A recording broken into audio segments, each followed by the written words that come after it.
ये जिस लड़की का क्वेश्चन आया था मेरे पास, मैंने भी उससे यही बोला कि मैंने कहा सबसे पहले तो ना उसका वीज़ा स्टेटस क्या है बंदे का जिसका रिश्ता है तुम्हारे लिए। सिर्फ और सिर्फ H1 वीज़ा है और ग्रीन कार्ड का कोई फ्यूचर नहीं है, स्कोप नहीं है, तो मैं आपको स्ट्रेट मना करूँगा कि मत जाना। फिर इस लड़की ने यह भी बताया कि उस बंदे की सैलरी $200,000 एक साल की है, जो कि काफ़ी अच्छी सैलरी है by the way. Hi guys, welcome to my channel. Guys, आज की वीडियो में हम बात करेंगे, अगर आप इंडिया में काम करते हैं, आपकी जॉब है इंडिया में, आईटी जॉब है या नॉन आईटी जॉब है, और अगर आपको प्रपोजल आया है किसी का यूएस से, आई डोंट नो, आप मे बी आप लड़के भी हो सकते हैं, किसी लड़की का प्रपोजल आया हो, आप लड़की हो सकते हैं, किसी लड़के का प्रपोजल आया हो अमेरिका से, और आप सोच रहे हैं कि मैं क्या करूं, अपनी बढ़िया जॉब छोड़ के अमेरिका आना चाहिए या नहीं आना चाहिए। आज की वीडियो में ये बात करेंगे। तो मुझे एक्चुअल में ये रियल क्वेश्चन है जो मुझे आया था, रियल टॉपिक है। ये मुझे इंस्टाग्राम पे किसी ने रीच आउट किया और बिना नाम लिए मैं आपको बताना चाहूँगा। उसका क्वेश्चन था कि सॉफ्टवेयर इंजीनियर है एक सियाटल में अमेरिका में, और मेरी जॉब है आईटी की इंडिया में, तो क्या मुझे अपनी जॉब छोड़ के अमेरिका आना चाहिए सियाटल में उसके साथ रहने के लिए। तो आप क्या सोचते हैं इस बारे में? ये मेरे से क्वेश्चन पूछा गया था, तो मैं आपको बताना चाहूँगा आज की वीडियो में क्या क्या चीज़ों का ध्यान रखें, प्रोज एंड कॉन्स। अगर आप अपनी बढ़िया जॉब छोड़ के अमेरिका आते हैं तो क्या फ़ायदे मिलेंगे और क्या नुकसान होगा, और किन किन बातों का ध्यान रखें। तो सबसे पहले ये 2-3 क्वेश्चन अपने आप से ज़रूर पूछें कि आप रियली इंडिया छोड़ के अमेरिका आना चाहते हैं। फैमिली प्रेशर नहीं होना चाहिए, किसी और का प्रेशर नहीं होना चाहिए, आपका खुद का डिसीजन होना चाहिए। आपको अमेरिका आने का मन है या नहीं है।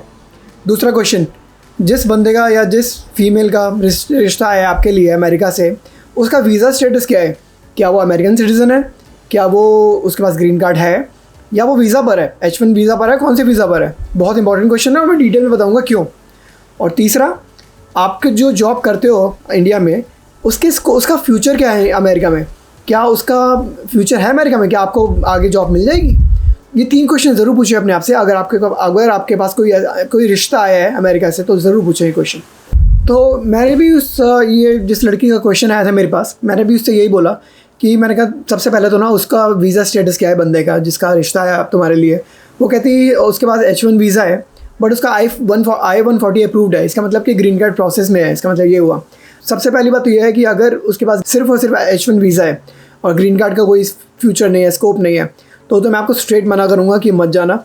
क्योंकि अगर आप H1 वाले किसी बंदे से शादी करते हैं, आपको मिलेगा H4 वीज़ा। H4 वीज़ा एक डिपेंडेंट वीज़ा होता है जिस पे आप काम नहीं कर सकते, जिसका मतलब आप पूरे दिन घर पे बैठोगे, खाली बैठोगे, बोर होगे। एक बंदे की सैलरी पे पूरा घर चलेगा, जहाँ पर इंडिया में आप बहुत बड़ी सैलरी छोड़ के जा रहे होंगे, तो नॉट वर्थ इट। पर अगर उस बंदे का या जिसका रिश्ता है आपके पास, उसका ग्रीन कार्ड प्रोसेस में है, I-140 अप्रूव्ड है, इसका मतलब ये होगा कि आप H4 पे तो होंगे, पर थोड़े टाइम में आपको EAD मिल जाएगा, मतलब एम्प्लॉयमेंट ऑथराइजेशन डॉक्यूमेंट मिल जाएगा, जिससे आप भी काम कर सकते हैं फ्यूचर में। तो फिर आप आ सकते हो। तो इस केस में बिल्कुल सही था इसके लिए। तो मैंने इसको बोला कि इसका वीज़ा स्टेटस क्या है, तो वो कहती है H1 वीज़ा है और I-140 अप्रूव्ड है। फिर इस लड़की ने यह भी बताया कि उस बंदे की सैलरी $200,000 एक साल की है, जो कि काफ़ी अच्छी सैलरी है बाय द वे। एक बंदे के लिए बहुत अच्छी सैलरी है, पर 2 बंदों के लिए इतनी भी इनफ नहीं है। और सियाटल में कॉस्ट ऑफ लिविंग भी बहुत मैटर करता है। अगर आप डैलस जैसी जगह में हो तो 200,000 इज़ अ गुड सैलरी, पर अगर आप सियाटल, कैलिफोर्निया, न्यूयॉर्क में हो तो 200,000 is not a good salary, it's okay salary.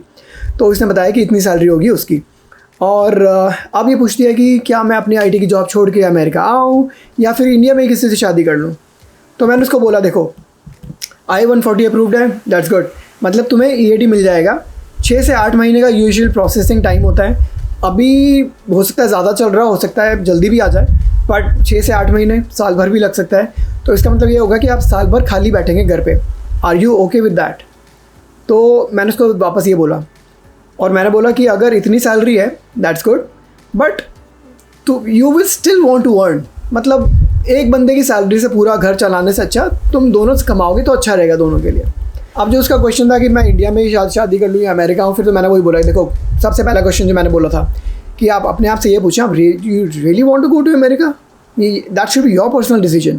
कि या फिर missing your family, missing your culture and all, इससे दूर जाके आप अमेरिका में आएंगे, do you really want to go to America और नॉट? ये आपका पर्सनल क्वेश्चन है। तो अब इसका फॉलोअप क्वेश्चन है इस बंदी के, कहती कि अब चलो EAD तो मिल जाएगा कुछ टाइम में, पर ब्रेक आ गया, 6-8 महीने का 1 साल का गैप आ गया रेज्यूमे में, उससे फ़र्क तो नहीं पड़ेगा?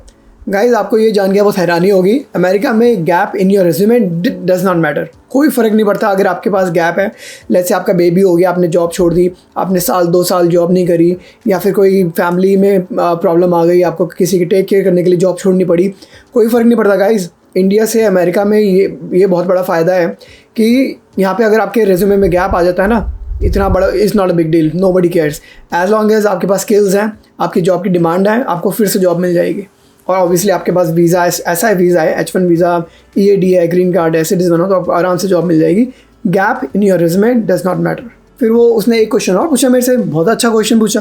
कहती कि अब अगर मैं H4 पे आऊँगी डिपेंडेंट हो गई, वो जो 6-8 महीने 1 साल का टाइम होगा, क्या मैं उस पर कुछ और काम कर सकती हूँ खाली बैठ के? मैं भी घर से, जैसे कई लोग कुकिंग करते हैं, या मैं कई लोग पेंटिंग बना के बेच देते हैं ऑनलाइन। मैंने कहा बिल्कुल मत करना। H4 पे डिपेंडेंट पे कोई भी काम जिससे आपको पैसे मिलते हो, इट्स अ फ्रॉड।